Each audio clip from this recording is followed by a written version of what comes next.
Welcome to Pod Me If You Can, I'm David Farrell. Today on the show we're discussing Slipstream from 1989, starring Bill Paxton and Mark Hamill.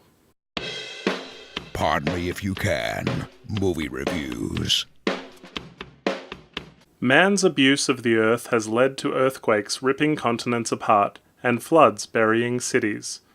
There is a river of wind called the Slipstream that washed the planet clean.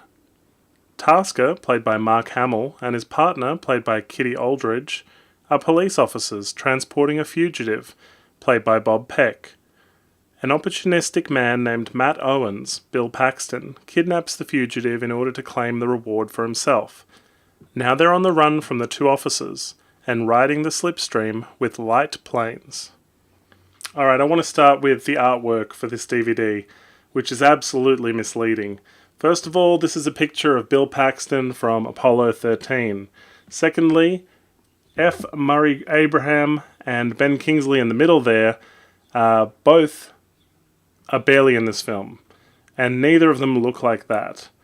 Mark Hamill has bleached blonde hair and a goatee, so this is close to a depiction of how he looks. Here he has really grey hair and is out of focus. This whole thing has been slapped together, and it makes it look like it's set in space, especially if you look at the back of the film. There's some kind of floating yellow Superman. This has nothing to do with the movie, and it's incredibly misleading, one of the most misleading I've ever seen. So Mark Hamill was afraid of being typecast following Star Wars, and he took this role so he could show his acting range. He gets to play a bad guy bounty hunter police officer here, and he's not bad in the film. It's a bit of a novelty to see him in this kind of role. Now, I had a pretty poor quality transfer on DVD here, so it wasn't great as a viewing experience, but it starts off so clunky. This film's voiceover, it says, "A fugitive traveling the Slipstream that needed a friend." And I thought that was so odd. There's so many moments where I feel like people would switch off watching this movie. The mythology of this future is never really explored correctly. You don't really get the impression that the world has been ruined or that you can't travel through it, because you see people walk and you see people take horses. And so you kind of maybe get the feeling that cars, they've gotten rid of cars, and they're just using planes because it's the most convenient way to travel long distances. Do the planes refuel? I don't know. Is it a world where fuel is of the essence, like Mad Max? I don't know. Are they always only traveling in the Slipstream? I'm not sure. Nothing is straightforward. Some descriptions of the film say that due to atmospheric changes, land travel is no longer possible. However, they do walk and pull horses, as I said, so it's not clear at all. They really need to set up the rules of this world in a better voiceover, or perhaps it's optional scrolling text like Star Wars. The director of Tron and Hot Pursuit, which we've done on this channel before, Steven Lisberger, describes Slipstream as a traditional road movie but with planes.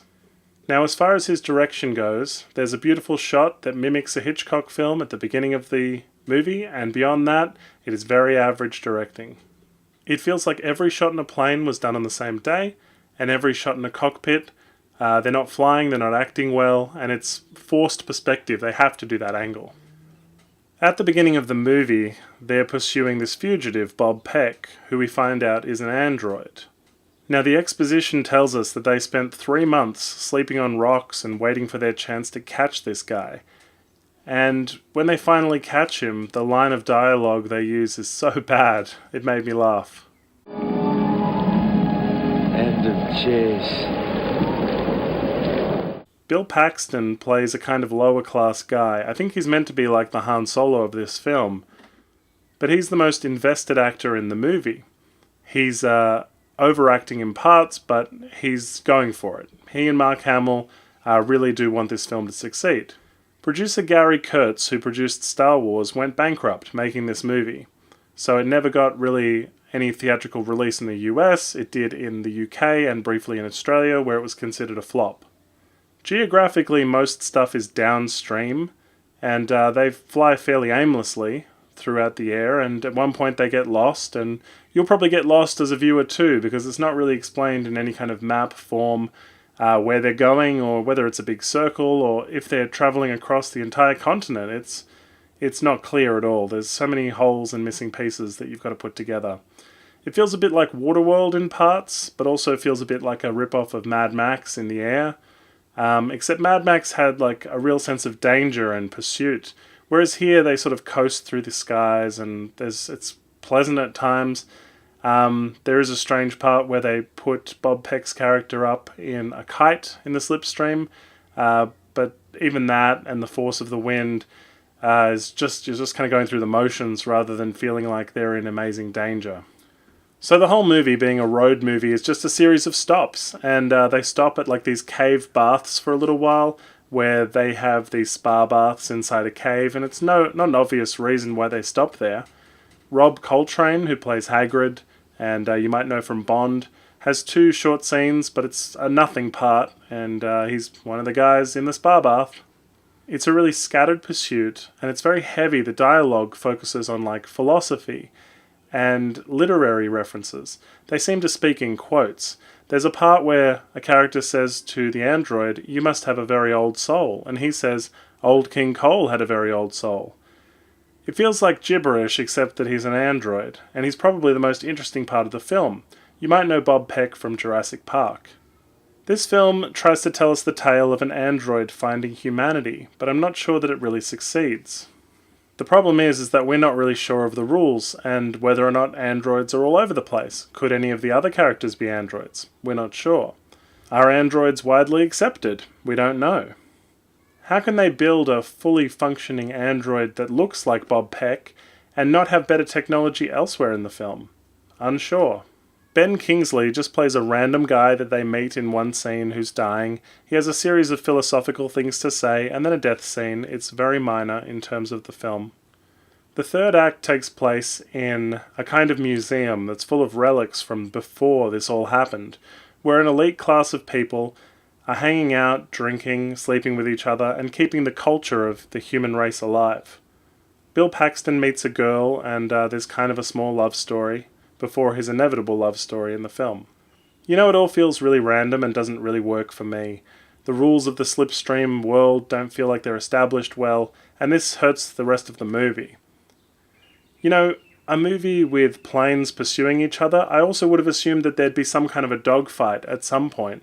Where one plane is pursuing the other and they're almost, crashing, chasing, some kind of danger and conflict, but they're only ever flying on their own. And there are these big balloons that are hovering in the air, but they're not blowing away because of the intense winds either, so it's really not clear what's going on. The world created in this film is so unformed and underdeveloped. You don't want to spend time with these characters, and it's not very well shot. For some reason this is a cult movie. It seems very well loved online. I'm struggling to see exactly why. Maybe people can enlighten me in the comments. It seems like a bit of a novelty and an interesting role for Bill Paxton and Mark Hamill, and it feels like there should be an episode of How Did This Get Made that explains this film better than I am here. It's a curiosity, but it's pretty average overall. Thanks for watching. If you like what you see, please hit the subscribe button. Like us on Facebook and follow us on Twitter. Check out our podcast at www.podmeifyoucan.com.